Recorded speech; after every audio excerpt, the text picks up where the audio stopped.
Welcome to Pennsylvania in Focus. I'm Kristen Smith, Pennsylvania editor for the Center Square. Joining me today is the Center Square's Pennsylvania reporter, Anthony Hennon. This week, Anthony delved into the often ignored use of medication to help treat opioid addiction and prevent future overdoses. Pennsylvania really struggles with this and has been through many iterations of attempts to fix our opioid crisis since 2016. But Anthony, you spoke with some people in the community in Philadelphia who say the medication-assisted treatment is right in front of them, but it doesn't seem to be taking hold. Can you talk more about that? So there's a few layers here. When we're talking about medicated assisted treatment, this is similar things as like methadone is the most well-known one, but there's a few different drugs out there that is used in this way of basically helping winnow people off of whatever they're addicted to and getting into some level of recovery so they don't depend on illegal substances, don't have an addiction that they're actually using for.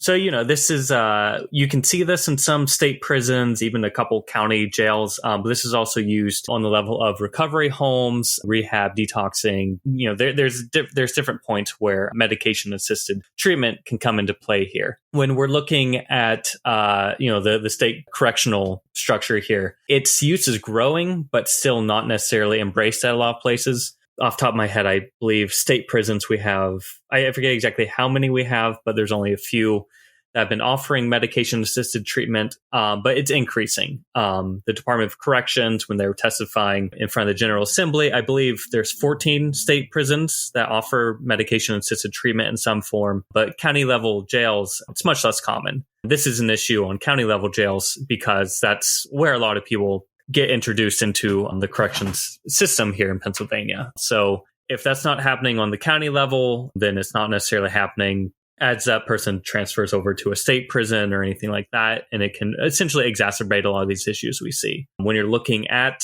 the prison population, a lot of people are dealing with drug issues, with mental health issues. And this is sort of a missed opportunity. On the bright side, we're seeing more programs being established. The state level prisons are expanding their use of MAT, and they're also looking to collaborate with state jails, county level jails. That's happening here. This is very important for the county level because only 3 of 62 facilities statewide allow an inmate to start MAT, and only 18 allow treatment to continue if an inmate already has a prescription. So this is sort of a big deal in terms of trying to find a way to reduce overdose deaths, but it also seems like starting inmates on these programs may help with recidivism rates, or at least help people find some level of stability in their lives. As advocates told you, it's not just the medication that will help them, but they also have to have an internal desire to really want to change. Can you speak a little bit more to that sentiment from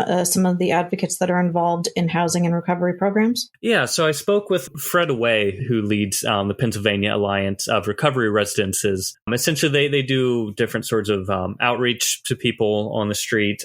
They do certification for recovery homes. Pennsylvania has certified recovery homes that can then be licensed, and then they become eligible for state and federal funding. But you don't necessarily need to be certified or licensed to operate a home. But generally, if you want any sort of state funds, you need to be certified, you need to be licensed. And there's a bit of a divide here among homes. Certified and licensed homes, they generally are a little more open to MAT or all forms of MAT. Methadone is sort of a sticking point for a lot of these homes where people that don't necessarily want to use a methadone program, they're specifically avoiding becoming licensed. It's not a question of operating in a legal or illegal environment. It's simply more a certification, sort of a stamp of approval, and then licensing opens up more state and federal aid. If you receive that aid, then you have to accept different MAT programs that some people may be opposed to. But a lot of this, it starts with the individual. It's much more difficult to get someone in treatment when they don't want to be in treatment. When the alternatives are get this treatment or go to prison, tends to push more people toward treatment. But a lot of this is really on an individual level of someone needs to